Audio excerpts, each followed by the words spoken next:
I'm Kimberlé Crenshaw, and this is Intersectionality Matters, the podcast that brings intersectionality to life by exploring the hidden dimensions of today's most pressing issues, from Say Her Name and Me Too to the war on civil rights and the global rise of fascism.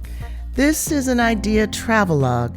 It lifts up the work of leading activists, artists, and scholars and helps listeners understand politics, the law, social movements, and even their own lives in deeper, more nuanced ways.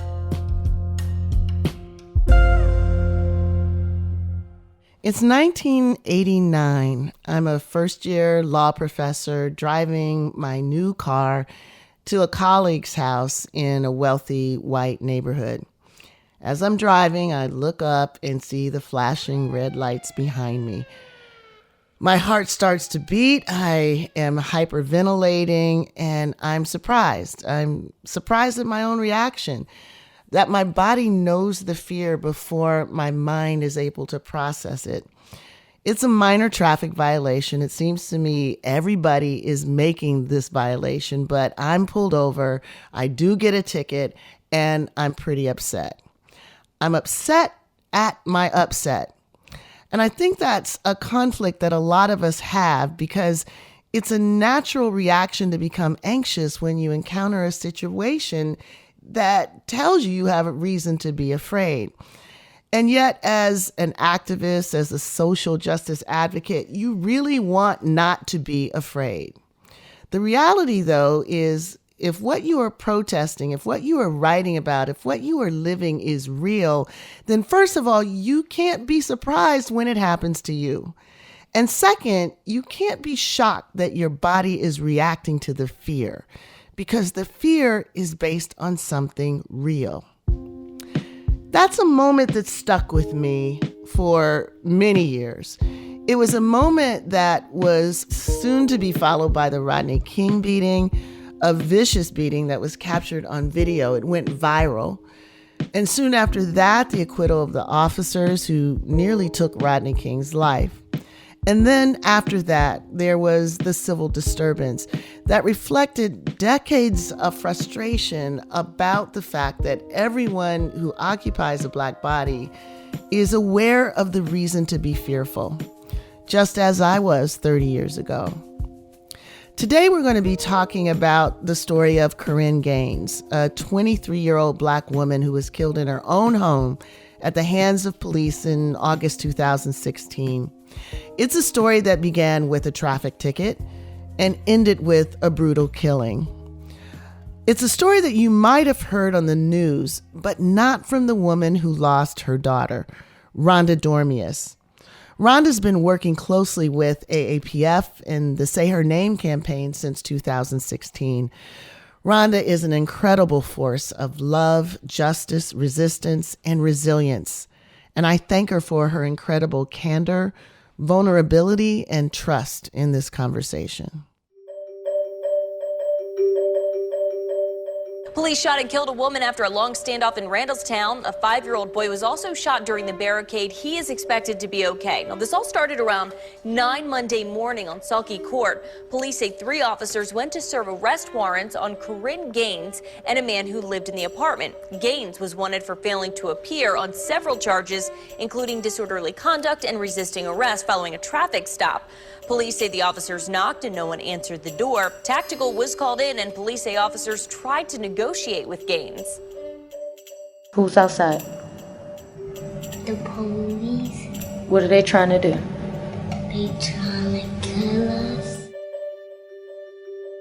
Well, the traffic stop, which was the basis or the premise for her untimely death, was in March of 2016. Sit right here with mommy. Don't be afraid.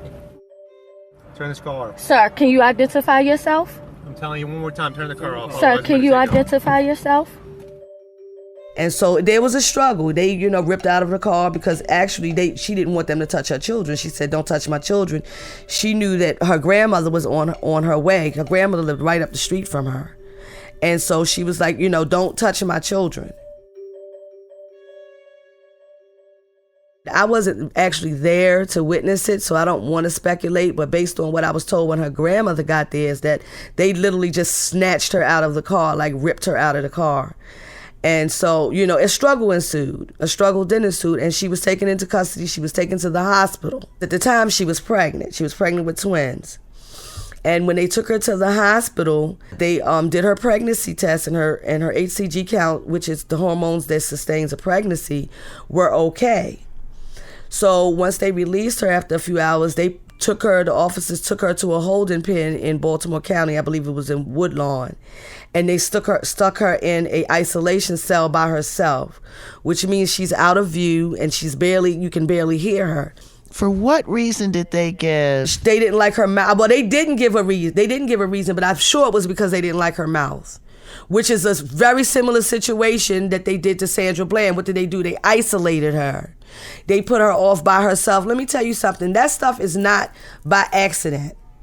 When you isolate somebody, especially when they're upset or can't figure out why they're being detained, and they're, and it's already, the emotions are already heightened. You isolate people and it puts them in a vulnerable situation. Not so much that they will hurt themselves, but it's there to break their spirit, to bring them down a notch, for lack of a better word. She had complained that she wasn't feeling well. They didn't give her any food, any water. She was severely, I still have the labs to prove it. When they rushed her back to the hospital, after hours and hours of her begging and crying and pleading, her HCG count had dropped, which was indicative of her losing the babies. Okay? And so these are labs and things that are within, I think it was like a 24-hour period that had went from normal to devastating. Like, she was showing signs of dehydration when she went back the second time. How? Because she wasn't given any water or food. And Rhonda, you do think that the arrest was related to her loss of the children? Oh, absolutely. Absolutely. And I mean, anytime you have a stressor that heightens your adrenaline and your emotions, your hormones are already going crazy because you're pregnant. Your body is becoming acclimated to that. And then to have something that can reverse that can be such a stressor that things will start to break down. Things won't function normally. Your hormones are going to be able to maintain because you got another hormone kicking in that's overpowering it. So then it starts a breakdown. And I'm going to I have those documents, those labs. I'm going to find them because the levels when she was admitted were tremendously higher than the ones when they took her back to the hospital. They realized then she was losing the babies. And so just to clarify, they are aware that she's pregnant. Yes. They are now aware that her levels of her indicators are becoming dangerous. Yes. And they do nothing? And they did nothing. The ambulance attendant called me about 2:30 or 3 o'clock in the morning. She said, listen, don't talk. And I got quiet. She said, I'm a paramedic. She said, I transferred your daughter. And she said she hasn't had any water or any food, and she's extremely dehydrated. She says, I transferred her earlier the shift before. And she said, get a lawyer. And she hung up. Soon after that, they actually released her from the hospital. The paperwork that they gave her didn't have any of the information that was pertinent to her court date. They didn't have her paperwork in there, which is why another video came out where she went to the station and actually requested the documents. And the officer at first did not recognize her, and then she gave him her name, and he recognized her, and then went on to say, well, the supervisor that would have that document or be able to access it isn't available. And the reason why this is important is that she failed to appear. Yes. And her failure to appear prompted what? An arrest warrant. And again, this is a failure to appear for a follow-up proceeding for a traffic involving violation. A traffic stop. So, yes. So then what happened when they sent the arrest warrant out for her? So that morning of August 1st, I got a phone call. I got a text messenger. I didn't even see it at first. I think it was around 8, maybe an 8-ish in the morning, that someone was trying to gain entry into her apartment. And she didn't know who it was at first. She didn't know who it was at first. And they even said on the stand that they took and went because they knocked on the door and they heard children. they decided that the children could be in danger. So they went to the rental office and got the key. So Korryn's perception is, first of all, everybody who needs a key and has a key is in here. So who would be coming in my door with a key? So she went and she sat and waited in the middle of her living room floor with her shotgun, which was a legally owned shotgun. And she has a right to do that. Absolutely, especially if you have not made an announcement about who is entering your door. Mm-hmm. Again, just because you hear somebody in an apartment does not mean that you have right to gain access. Like during the court proceedings, why couldn't they come back another day? After I was able to speak to her that morning, and I was able to have my Andre, my fiance, come and take me to the scene, I spoke with an officer after my daughter's boyfriend contacted me. They had taken him into custody. And so they didn't see that he had his phone. So he called me and he didn't even say hi. He said, "Ma, they're going to kill her." That was the first thing out of his mouth. He said, "They're going to kill her." And I said, "What's going on?" And I'm on my way. And so in between me asking him what's going on and him being able to respond, the officer realized he had a phone. So he took the phone and I said, "Officer," I said, "I'm the young lady's mother. I'm Korryn's mother. At first I told him, I said, I'm on my way. He said, "It's too late for all of that." And I said, "What do you mean?" I said, "What do you mean? You're going to just kill my child?" Why would they not let you talk to your own daughter? They said that it is a form of finality, that if they consider the person to be a threat, suicidal or homicidal, that if they allow family members or anybody to reach out to them directly, which means like I talk to her directly, that's a form of finality. What does that mean? That they can use that time to say their goodbyes and possibly kill themselves. Or know what I mean? They were trying to tell you that in her interests, they didn't want you to talk to her. Yes. They didn't think that was a good idea. So I think, Rhonda, this is something that many of the other mothers have also experienced. They are at the scene where their daughters' lives are hanging in the balance. This is your child. Yes. Share with listeners what the experience is of knowing your daughter is in danger and the police are the ones that are keeping you from protecting her. Well, for me, it was overwhelming. It was extremely overwhelming because my daughter and I had a good relationship, and I know, her hearing from me, things could have been different. But to have them there, keeping me at bay, I wasn't even allowed to go down to the scene where her building was to even let her know that I was there. So I couldn't speak to her verbally on the phone. I couldn't go down to even let her scream out on a bullhorn that I was there. So to be there and not know, because see, I didn't know, even when she was murdered, I didn't know that she was murdered until about 10 or 15 minutes after it happened. As I'm leaving off the church steps, I see the officer that had been with us all day coming up the pathway. Now, mind you, we didn't hear any ambulances. They had ambulances on standby, I'm sure. But like even when everything was going on, once they knew she was hit and all that stuff, there was no commotion, it seemed, outside that would have indicated that anything had happened. So when I got down to the officer, I said, "What's going on? Where did everybody go?" I said, "Where's my daughter?" And his words to me were, "She gone. She was gone. She's gone." That's how they told you. She's gone. Oh, and I remember, I still have the scar. I dropped to my knees on that was like a gravel type of pavement. I dropped to my knees and I thought I was going to lose my mind because I couldn't believe that this man was telling me that my baby was gone. I really couldn't. God. But then he followed up with that my grandson was shot as well. So now I have to pull myself together and get ready to go to my grandson. Oh my God. And Rhonda, I mean, was there a sense of inevitability in the way that he said it? Was there any human recognition that he was telling a mother that they had just killed her daughter? He said, she's gone. And that was it. Then he walked away. I think Officer Royce Ruby saw her as a problem because during the trial, all of the other officers said that she posed no threat to them. They weren't ready to do that. As a matter of fact, the ambulance attendant is known by family members, and it was stated that when he got there, he heard them having a disagreement, asking, why did he shoot? Like, asked the other officer, why you shoot? Why did you shoot? Because one, he even admitted he couldn't see her. He shot her through a wall. And what is the answer to why? He said that he thought she was gonna fire on them because he couldn't see her.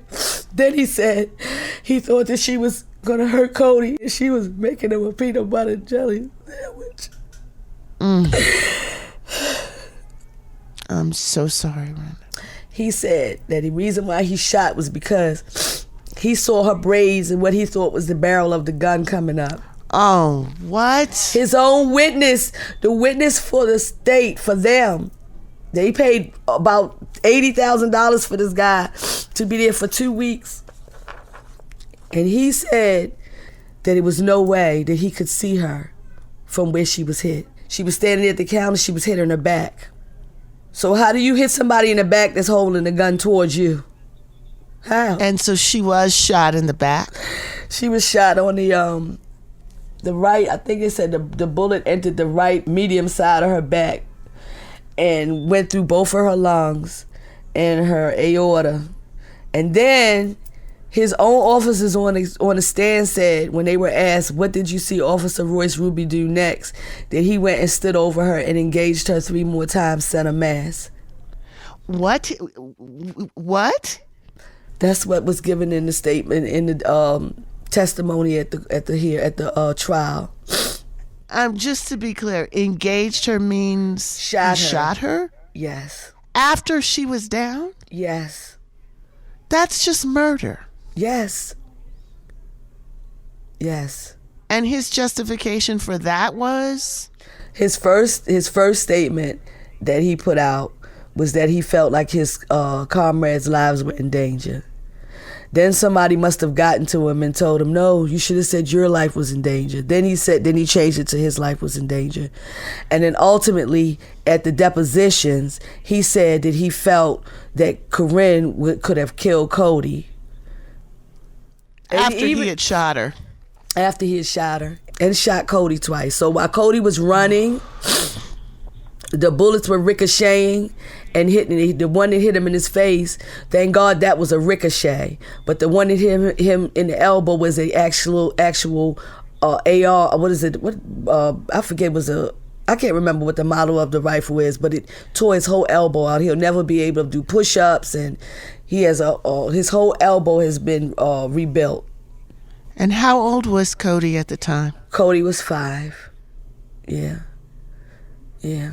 So Rhanda, this is, again, so unimaginable for so many mothers. And at the same time, what does sound imaginable is the desire to punish, not because Korryn represented a threat, but an annoyance. Yes.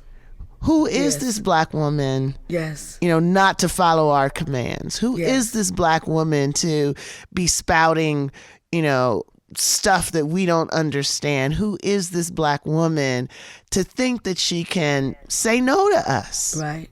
And you know what? That was another thing about Sandra Bland's documentary that really moved me when I heard Geneva say how outspoken, and she was gonna cuss, and she was gonna vent, and that was Korryn. When she felt like she was gonna be, if she was being wrong, she would unleash. She would say, look, you're not doing this shit to me. Who do you think you are?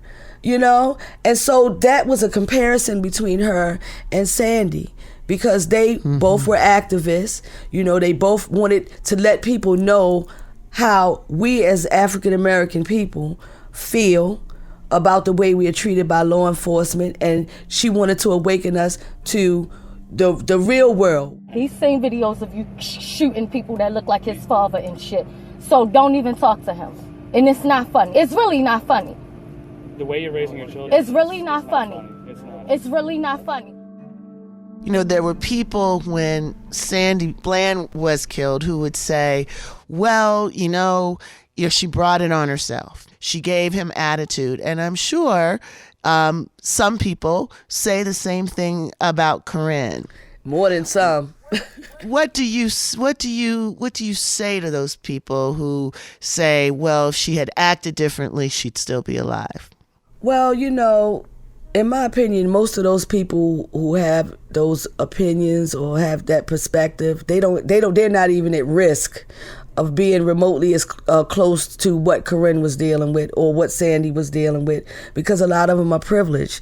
You do have some of our own African Americans that feel like that. But again, they a lot of times aren't in touch with what really is happening around them because they haven't been affected. It doesn't even have to be by death. It could just be by the encounter.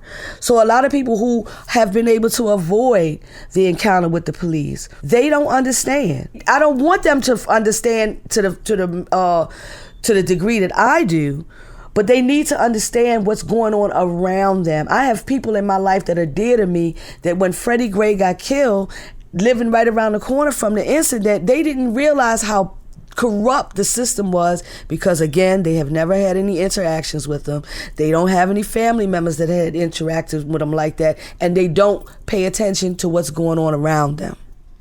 And I'm wondering, too, since you've been part of the Say Her Name movement dealing with women who are killed by the police, I'm thinking about some gender issues that come up here.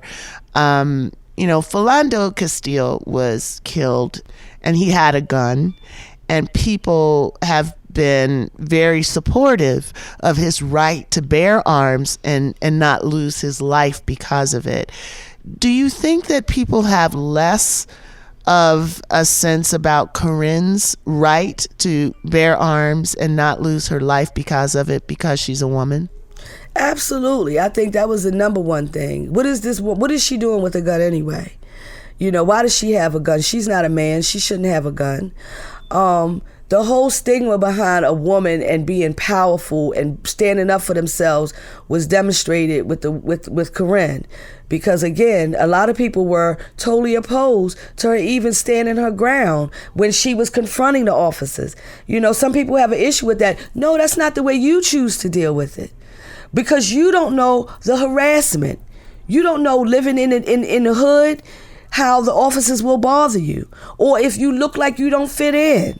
Because it's a reputable neighborhood and I happen to live here.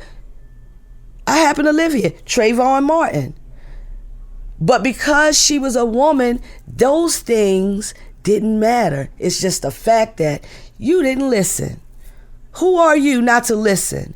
You weak woman, you weak little woman, because my daughter was tiny. She was tiny, 5'2", 106 pounds soaking wet. She was tiny. Rhonda, we want to talk about, the lives that should have been and think about what one thing that had, if on that day it had happened differently, or even before that, if there's one thing that you could go back into time and change that you think would have changed the outcome and would have placed Korryn right here on this earth right now, what do you think that one thing could have been?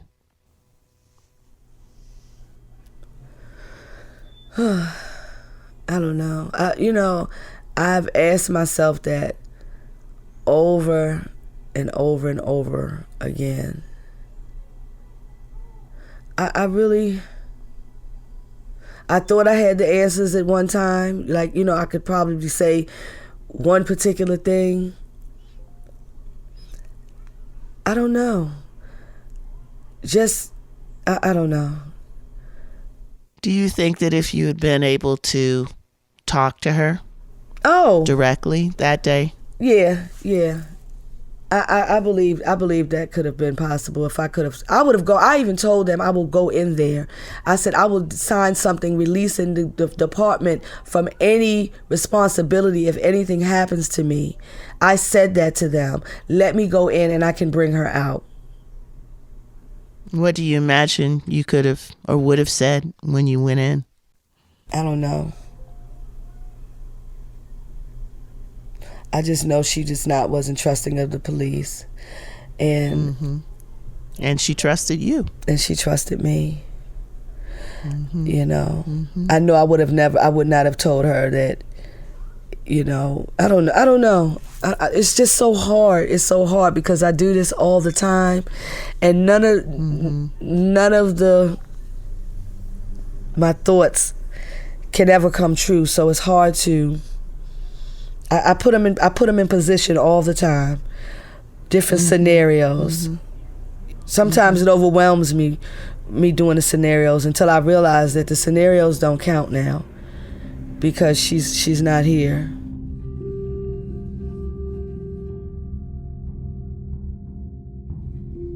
Once again, it seems as though Black family bonds, Black love. There's a sense in which this feels very familiar, and I'm wondering if you had some thoughts about this. I mean, we come from a history in which our familial bonds to one another was dismissed, disregarded. We weren't seen as being traumatized by being separated from people that we love. We weren't seen as having true human connections and emotions with one another. I'm wondering whether in the different moments, ranging from your initial encounters with the police to the way they told you that they'd killed Korryn, to the way that the officer who killed Korryn, sort of described her, to the way he continued to assault her, even though a child was there. Do you see in this treatment of your family a similar long pattern of utterly disregarding the humane and human connections that Black people have with one another? Well, to answer that, first of all, you have to be considered human for a person to accept that you may have a human connection. And so if you're not looked at as human in the first place, the connection is lost there. They don't believe that we have any connection or commitment to one another to the point where we will be traumatized with the loss or traumatized with the separation.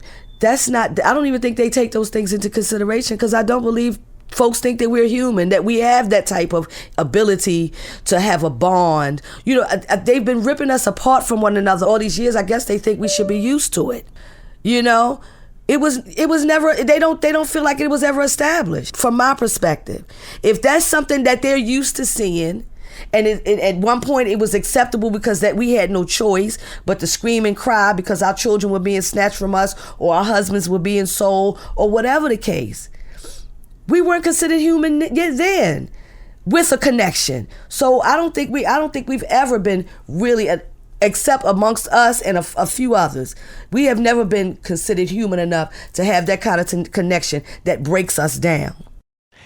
We've been saying, Rhanda, that the killing of your daughters is just the first loss, the first killing, the first erasure. And then there's a second one that comes after that. Can you describe then what it's like for yourself and some of the other mothers? Absolutely. So, fortunately, I was retired. I didn't have to work, but I was a registered nurse. If I had to work now, with the way my mind is set up, I wouldn't want me being in control of anybody's life right now. I wouldn't want that because the mental depression is profound. A lot of the mothers who were working were no longer able to work because physically and mentally they could not focus or function well enough to maintain employment. Gina Bess, she's working now, but it took her years after India Kaga was murdered by Virginia Beach police with her grandson in the car, struggled. I watched her struggle. She watched me struggle. We watched each other and other mothers struggle with trying to just get a grasp on what was considered a life at one time. You know, I had things that I enjoyed before my daughter died. I no longer find joy in them. I'm trying to figure out how to get back to me. We lose ourselves. Our families lose parts of themselves. I deal with my children and their depression. I have 2 daughters left and a son. I deal with this all the time. People call me, family members. Sometimes they don't want to call me because they're so in grief. They don't want to bring me down, but they miss her. They miss her presence. They miss her light. And she had those things, but people will never know it because they'll make it a blanket judgment because of what media puts out there. You don't know what she meant to us.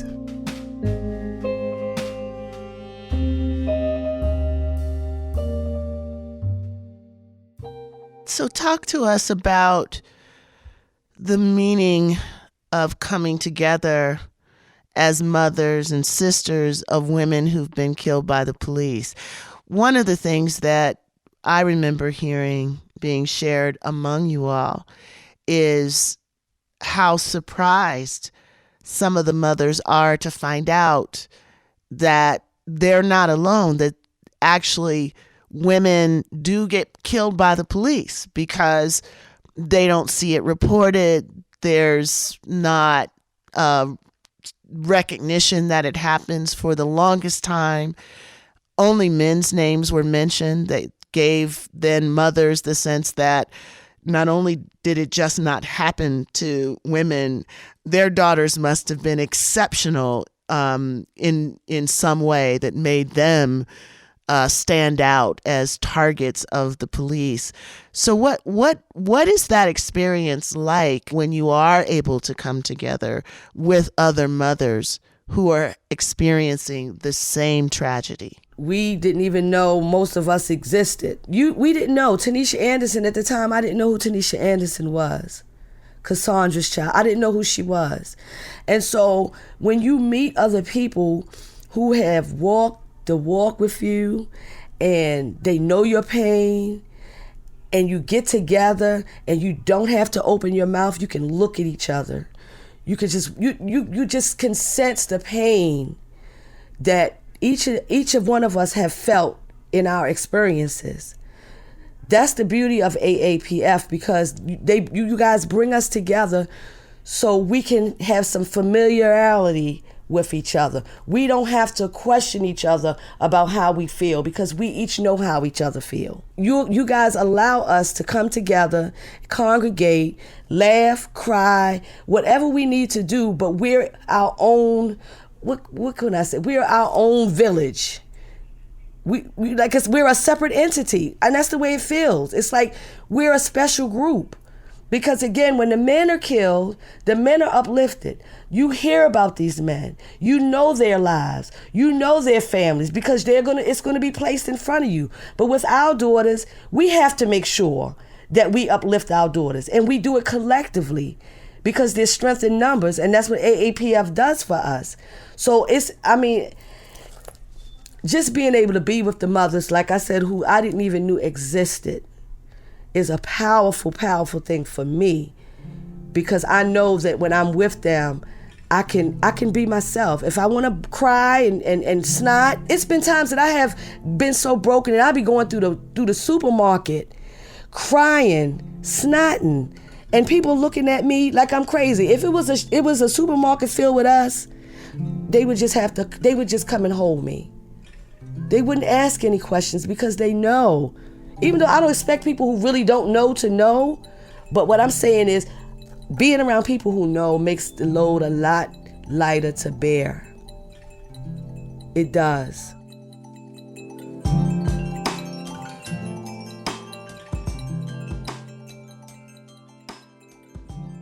In this episode, Rhonda spoke about 2 levels of loss. First, the death itself.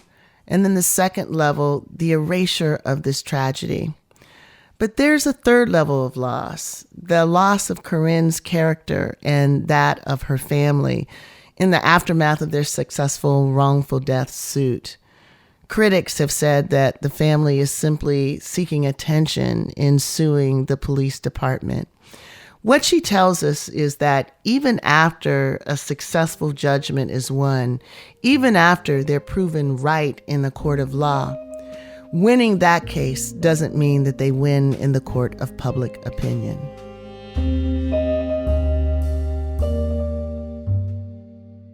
What sticks out in my memory is how Rhanda learned about the fact that the officers had killed her daughter while she was standing outside waiting to talk to her. I just couldn't imagine. I just couldn't imagine being in her shoes. And at the same time, I felt like I was standing there with her when she talked about dropping to her knees when they told her daughter was gone. There were so many things that I did not fully know or didn't totally comprehend. The fact that the police were responsible for Korryn's loss of her twins, and the fact that that's just not part of the way that this story is told. This is a woman who, because of a minor traffic violation, first lost her twins and then lost her life. It's just hard to wrap your head around that tragedy.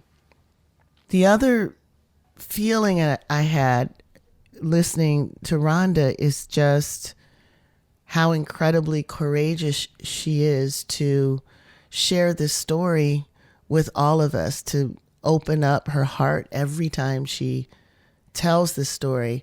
And she does it both in the memory of Korryn and also to make sure that we understand what this loss means and what we have to do in order to make sure that, as they say, the mothers of Say Her Name, that no other woman ever has to join this sorority of sorrow. It's always been the case that to challenge social injustice means that you're putting yourself in a situation in which you might experience violence, other kinds of harms. It's easier, people might think, to just sit it out and not protest, not make your voice heard. But if during Jim Crow people had just decided to go along with the program, if during the time when Black people couldn't vote, they decided to just give up all aspirations to exercising political power, if during the time when we weren't able to do or travel anywhere we wanted to, people just accommodated their desires to what was possible, our lives would be completely different today. It would be lesser today than what they are. So we need to take that understanding about how resistance in the past brought us to this moment and think about what we have to do today in order to create a tomorrow where there are no Korryn Gaines, where there are no Tanisha Andersons, where all of what we've talked about today will be ancient history. The only way that happens is if we reject the idea that the only thing we can do is be safe by not protesting. We have to put our bodies where our hopes and aspirations are.